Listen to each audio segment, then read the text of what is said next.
We are now starting the rest of the course that goes over biological molecules or biochemistry. The first chapter is the carbohydrates, and we are first going to look at the monosaccharides or the simple sugars. These molecules all have ketone groups or aldehyde groups with lots of alcohol groups on the remainder of the molecule. The name of carbohydrate is derived from the empirical formula of the carbohydrates, the simple carbohydrates. They all have the empirical formula of one carbon, 2 hydrogens, and 1 oxygen. And when people wrote those empirical formulas down, they said, gee, that's just like carbon and water being attached to each other. So they called that carbohydrate. Now, you can always recognize a simple carbohydrate name because the carbohydrate names all have the ending OSE on the end. For instance, glucose.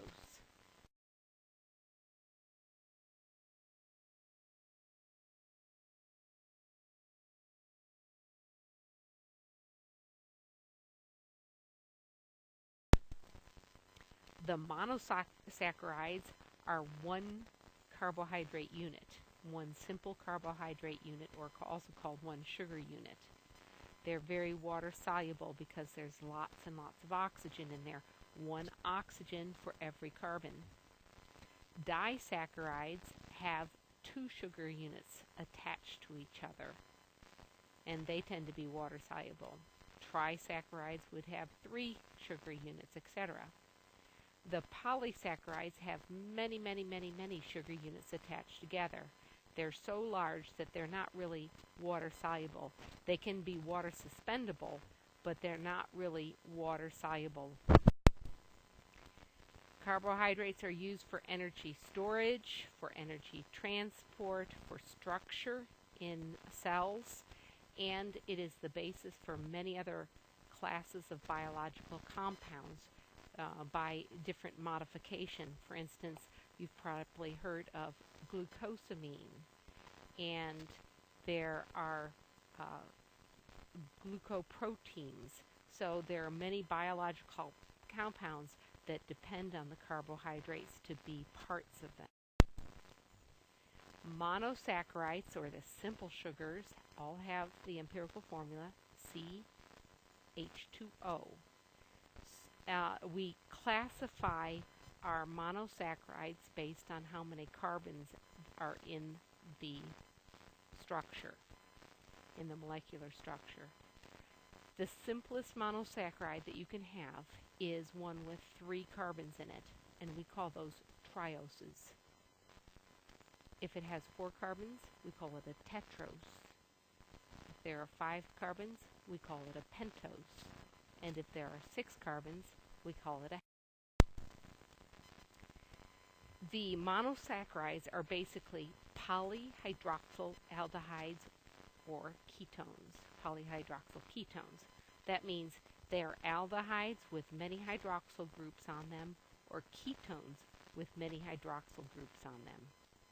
Every single monosaccharide has 1 carbonyl group on it, and then all the other carbons have a hydroxyl group on it. So you will see when they're written that each carbon will have an oxygen attached to it. One of them will be a carbonyl. The rest of them will be hydroxyl groups. The aldehydes are called aldoses, and the ketones are called ketoses. Every monosaccharide is either an aldose or it is a ketose. So we can classify our monosaccharides in 2 ways, by the number of carbons or by the functional group, either aldehyde or ketone. So the triose, which has an aldehyde group, well, that's glyceraldehyde.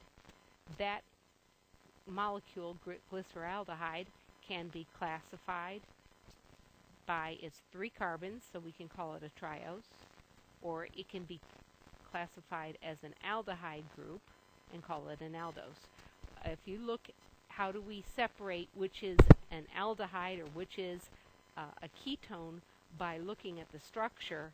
An aldehyde will always have that CHO, or you will see a carbonyl on the end of the chain. With a ketone, you're going to always see the carbonyl in the middle of the chain. Now, if I go down to the next structure down below, fructose, you can see every single carbon has an oxygen attached. One carbon has a carbonyl attached to it. That's the second one. It's called a ketose because that is a ketone, but it's also called a hexose because there are 6 carbons. So now what I want you to do is try these problems and classify the compound that is shown there by the number of carbons or by whether it's an aldehyde or a ketone. And then I'd like you to try and write a tetrose, which is also an aldose. The carbonyl in this molecule is a ketone. How can you tell it's a ketone? Because the carbonyl has a carbon on either side of it. So we classify this as a ketose. We can also classify it by counting the number of carbons, and I can see there are 5 carbons. This means this monosaccharide is also a pentose. What I want you to do now is go ahead and write a tetrose, which is also an aldose. To write a tetrose, what we do is we write 4 carbons. If it's an aldose, we put a carbonyl on the number. So this molecule right here has an aldehyde, and it is 4 carbons. But it's not complete because we still don't have an oxygen on every carbon. To put an oxygen on every carbon, I have to put a hydroxyl group on every carbon, and then I have to make sure that every carbon has enough hydrogens, but not too many, so that you have exactly 4 bonds on every carbon. Now, we studied earlier in the semester that carbon with 4 different groups are chiral. And if we look at carbohydrates, we will find that carbohydrates will have carbons that are chiral. Now, the carbonyl cannot be chiral because any carbon that's in a double bond is not chiral.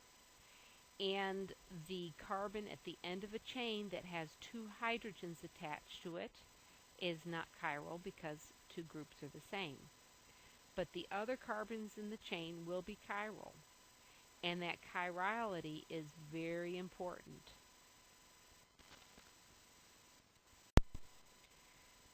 Now, the carbohydrates and the amino acids are given a symbol called D or L to designate the arrangement of certain chiral carbons.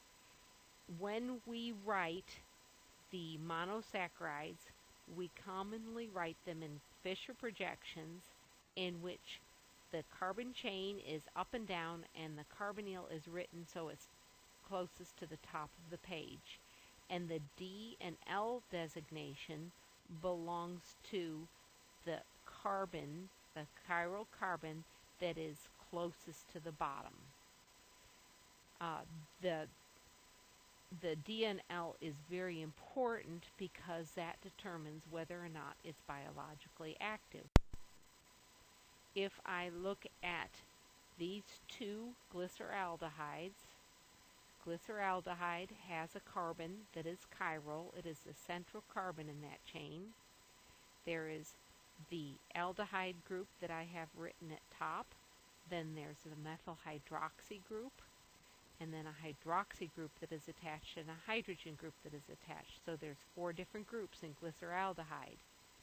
The L-glyceraldehyde is shown at the top, and the D-glyceraldehyde is shown at the bottom. If I take the D-glyceraldehyde, which is our biologically active glyceraldehyde, I can take it and rotate it so it's in the Fisher projection arrangement with the two groups on the side coming out and the two groups that are going back, up and down. Now you see that I've written the aldehyde group at the top. Okay, that's how we write our Fisher projections with the monosaccharides, is that we will put the carbonyl so it's closest to the top and then drop the chain down. The way that I've drawn this, it fits the Fisher projection, so you can see over there on the right, the Fisher projection has the hydrogen on the left and the hydroxyl group on the right, and they're coming out of the page at you. And then you have the aldehyde group on the top and the methyl hydroxy group on the bottom. 4 different groups. All of the D monosaccharides will have the lowest chiral carbon, so that the hydroxy group is on the right. So, almost all of the biologically important carbohydrates have that D configuration, the hydroxy group on the right. Again, remember, when you write your Fisher projection, have the carbonyl closest to the top and have the bottommost chiral carbon with the hydroxyl group on the right. So this is D-glyceraldehyde. The L-glyceraldehyde, which is not biologically important, is written below, but the D-glyceraldehyde, you see, has the hydroxyl group on the right with the aldehyde group up. This is glucose shown here. You can see that glucose is an aldose, and it is a hexose. You can see that D-glucose, of course, has the hydroxyl group, which is on the lowest most chiral carbon, which is the number 5 carbon. Remember, the bottom carbon with the hydroxyl group and 2 hydrogens on it cannot be chiral. So it's the carbon above that you put the hydroxyl group on the right to make the D monosaccharide. To write glucose out, we make it a hexose. So if you look at this chain, you can see there are 6 carbons in there. It's D-glucose, so we write the hydroxyl group on the right. And then you can see the remaining hydroxyl groups are going to be right, left, right. And of course, the hydroxyl group that makes it D is right. And so you can remember right, left, right, right in order to get glucose. Glucose has another name that we call dextrose. It actually the dextrose comes from it being D-glucose, hence dextrose.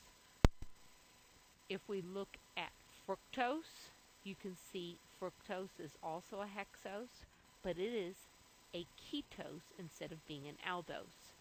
Its structure is just the same as glucose on the bottom. It's just the aldehyde in glucose has moved down to the second carbon, and that makes it fructose, or fruit sugar. So it is going to be, if you wanted to look at the 2, 3, 4 carbons, we would call it ketose, then left, right, right. For glucose was right, left, right, right. If I look at ribose, you can see all of the hydroxy groups are going to be on the right. It is a pentose, and it's also an aldose.